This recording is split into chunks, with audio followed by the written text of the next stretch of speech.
Coming up on Mountain News this morning, the people of Leslie County mourn the loss of a man who quickly became a pillar in his community.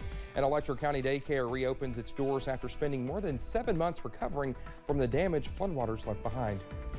Dedicated to Eastern and Southern Kentucky, this is WYMT Mountain News this morning.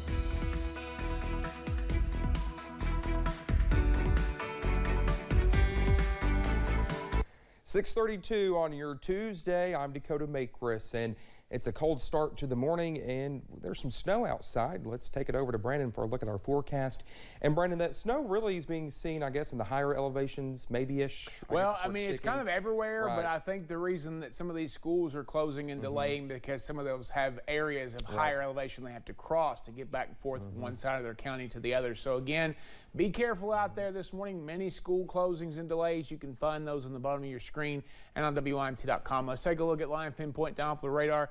A band of snow moving through the central parts of the area, so we're kind of keeping an eye on that this morning. It's kind of light snow in some areas, but those darker blues could be some more heavy burst of snow there in spots. Temperatures below freezing everywhere with the exception of 2 spots. Manchester at 33, Monticello at 34. Everybody else is 32 or below this morning. Look at those winds. These are wind gusts right now. 21 at London Corbin Airport, 20 at Wise, 22 at Logan. When you factor in that wind chill, feels like the teens in Wise and Logan this morning. Moorhead too. So bundle up as you head out the door this morning. A little extra coffee to max where we need on your coffee meter, and you take a look at the next dozen hours on the donut forecast. I'm cautiously optimistic that we see some late day sunshine. It's not going to help with our temperatures though, only topping out in the mid to upper 30s later this afternoon. Dakota. All right, Brendan, thank you so much. Harold Kemper he's left a lasting impact on Eastern Kentucky. He held a host of different titles in the community and with his family. Our Olivia Calfee spoke with friends and family yesterday about his long-lasting legacy. Harold Kemper was known as a pillar in the Leslie County community. He was just an amazing man. He's a hard worker, loved to serve his community. Serving his community in numerous ways, even establishing the first Leslie County Fire Department. Well, he had a heart for the fire department. It's a true heart.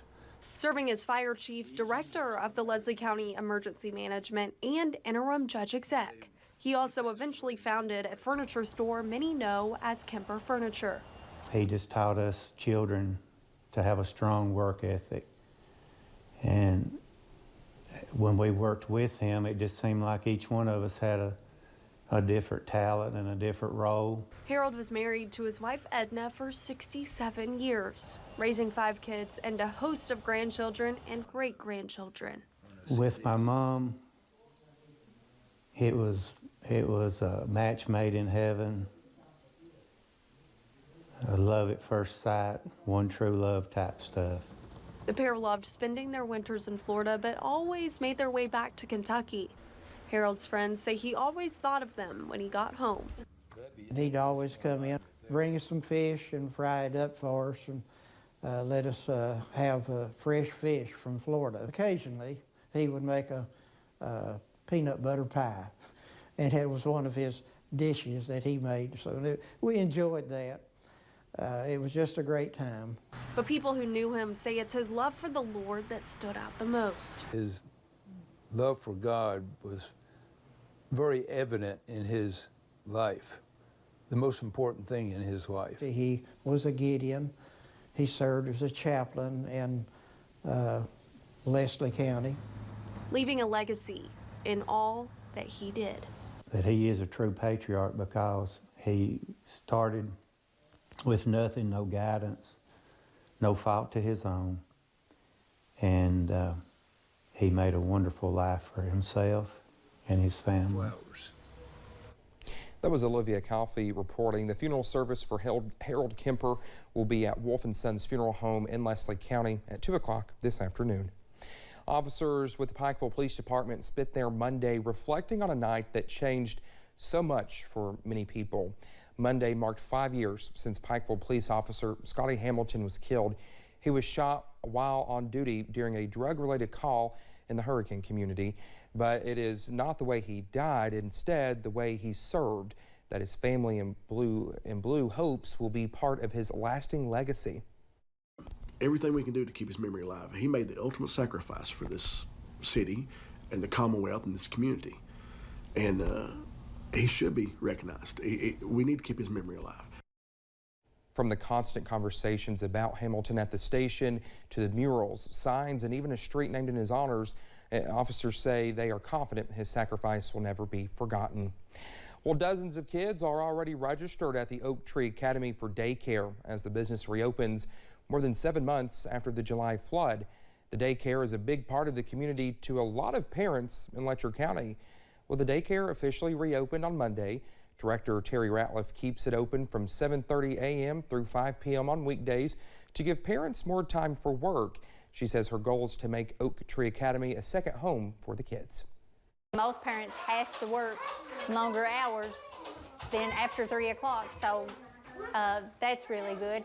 And then, yes, where it's a home-like environment, the children are safe, the parents feel secure.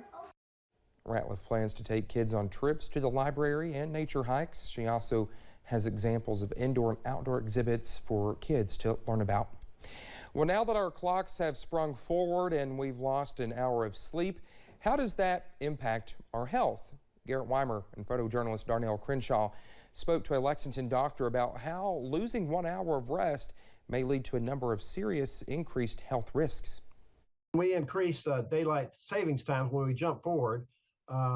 There is an increased risk of cardiovascular events. We've seen increased risk of stroke, increased risk of heart attack. So why are there increased health risks with the time change? Well, that's a great question. The body has a normal internal clock, a circadian rhythm that we get used to.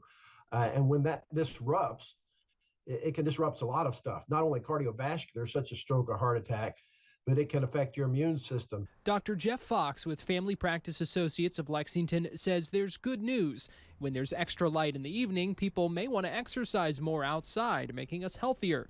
But on the flip side, but that extra light also, again, affects our sleep hormones, affects our melatonin.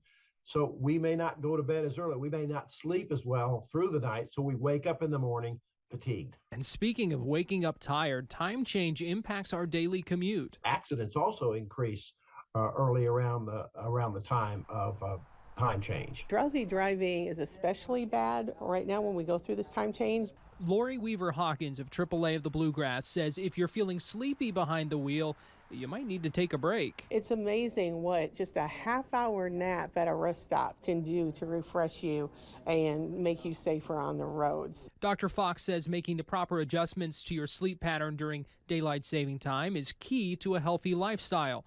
As to whether springing forward is good for us, it appears that it's probably healthier overall if we'd stay with a standard time on a year-round basis. In Lexington, Garrett Weimer, WKYT. Well, Dr. Fox also mentioned people may experience mood change and depression during the time change. He says after a 2 to 3 week time span, most of us will have adjusted to daylight saving time. Well, now that we've heard about the medical perspective, what do you think about the time change? Well, we have a poll on WYMT.com where we want you to share your opinion with us. Do you think we should do away with daylight saving time or not? More than 500 people have voted so far, and so far 76% of people say yes and about 24% of people say no. Well, come back on Wednesday night at 6 to see the final results.